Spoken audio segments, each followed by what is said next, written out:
നമസ്കാരം, ഞാൻ സുരേന്ദ്രൻ. ഒരിക്കൽ കൂടി മൂകാംബിക ക്ഷേത്ര സന്നിധിയിൽ എത്തിയതിന്റെ സന്തോഷം പങ്കുവയ്ക്കുന്നതിന് ഒപ്പം തന്നെ PSM വ്ലോഗ്സിന്റെ പുതിയ വീഡിയോയിലേക്ക് എല്ലാവരെയും സ്വാഗതം ചെയ്യട്ടെ.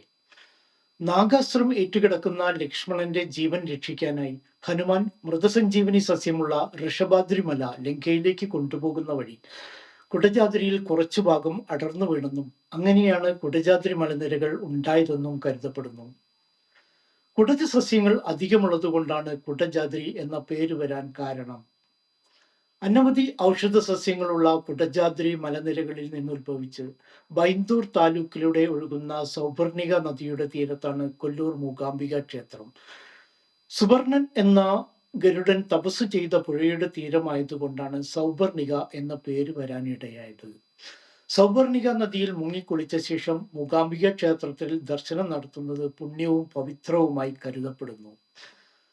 ആദിശങ്കരൻ കുടജാദ്രിയിൽ തപസ് ചെയ്യുകയും സർവജ്ഞപീഠം കയറുകയും ചെയ്തതിനു ശേഷം അത്ഭുത ശക്തിയുള്ള മിഥുന ജ്യോതിർമയ ലിംഗം മൂകാംബിക ക്ഷേത്രത്തിൽ ഉണ്ടെന്ന് തിരിച്ചറിയുകയും ജ്യോതിർമയ ലിംഗത്തിന്റെ ദർശനാർത്ഥിയായി മൂകാംബിക ക്ഷേത്രത്തിൽ എത്തുകയും ചെയ്തു. കാളി, ലക്ഷ്മി, സരസ്വതി ഐക്യരൂപത്തിലുള്ള മൂകാംബിക ദേവിയാണ് ഇവിടുത്തെ പ്രധാന പ്രതിഷ്ഠ. ഇടതുഭാഗത്ത് കാളി, ലക്ഷ്മി, സരസ്വതിയും വലതുഭാഗത്ത് ബ്രഹ്മ, വിഷ്ണു, മഹേശ്വരനും കൂടാതെ മൂകാസുരനെ വധിക്കാനായി 33 കോടി ദേവതകളുടെ ശക്തിയും സാക്ഷാത്കരിച്ചിട്ടുള്ള മൂകാംബിക പ്രതിഷ്ഠ മറ്റെവിടെയും കാണാൻ ആകില്ല. ആദിശങ്കരൻ ചിട്ടപ്പെടുത്തിയ ആരാധനാക്രമമാണ് ഇവിടെ പാലിക്കപ്പെടുന്നത് കൊണ്ട് തന്നെ മലയാളികൾക്ക് ഏറ്റവും പ്രിയപ്പെട്ട ക്ഷേത്രമായി മൂകാംബിക ക്ഷേത്രം മാറിക്കഴിഞ്ഞു. മറ്റു ദേവീ ക്ഷേത്രങ്ങളിൽ നിന്ന് വ്യത്യസ്തമായി 3 നേരങ്ങളിൽ കാളി, സരസ്വതി, പാർവതി രൂപത്തിലുള്ള അർച്ചനകൾക്ക് പകരം എല്ലായ്പ്പോഴും ഐക്യരൂപേണയുള്ള മൂകാംബിക ദേവിയെ പൂജിക്കുന്ന രീതിയാണ് ഇവിടെയുള്ളത്. മൂകാംബിക ക്ഷേത്രത്തിന് പുറത്തായി ഗണപതി ക്ഷേത്രമുണ്ട്. സൗപർണിക നദിയിൽ മുങ്ങിക്കുളിച്ച് ഗണപതിയെ തൊഴുത ശേഷം ക്ഷേത്രത്തിന് അകത്തെത്തി മുഖ്യപ്രതിഷ്ഠയായ മൂകാംബിക ദേവിയെ തൊഴുതിറങ്ങി ക്ഷേത്ര മതിൽക്കെട്ടിനകത്തുള്ള ഉപദേവതാ ക്ഷേത്രങ്ങളിൽ തൊഴണം. അവസാനമായി മൂകാംബിക ക്ഷേത്രത്തിന്റെ മുഖ്യ രക്ഷകനായ വീരഭദ്രനെ തൊഴുന്നതോടുകൂടി ക്ഷേത്ര ദർശനം പൂർണ്ണമാകുന്നു. മൂകാംബിക ക്ഷേത്രത്തിൽ രാവിലെ നട തുറക്കുന്നത് 5 മണിക്കാണ്. 6 മണിക്കാണ് പൂജാകർമ്മങ്ങൾ ആരംഭിക്കുന്നത്. 8:30 മണിയോടുകൂടി ഉഷകാല പൂജകൾ അവസാനിക്കും. 9:30 മണി മുതൽ ആരംഭിക്കുന്ന ഉച്ചപൂജകൾ 11:30 മണിയോടെ അവസാനിക്കും. പിന്നീട് 1:30 മണി വരെ ദർശനത്തിനുള്ള സമയമാണ്. 1:30 മണിക്ക് നടയടച്ച ശേഷം പിന്നീട് 3 മണിക്കാണ് നട തുറക്കുന്നത്.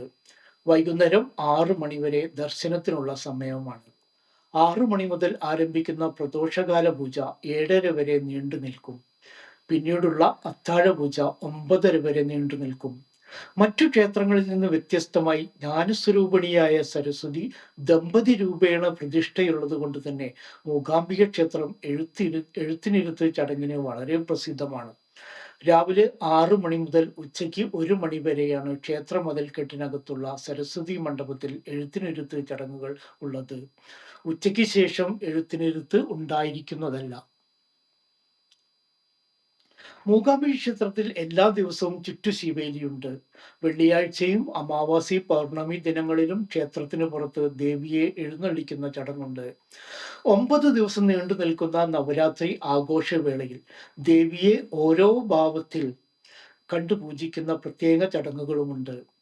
മൂകാംബിക ക്ഷേത്ര ദർശനം കഴിഞ്ഞാൽ ആദിശങ്കരൻ തപസ് ചെയ്ത് സർവജ്ഞപീഠം കയറിയ കുടജാദ്രിയിൽ ക്ഷേത്രം സന്ദർശിക്കുന്നത് ഭക്തജനങ്ങൾക്ക് ഉന്മേഷവും ഓജസ്സും ആത്മീയ അനുഭൂതിയും പകർന്നു നൽകുന്ന അനുഭവമാണ്.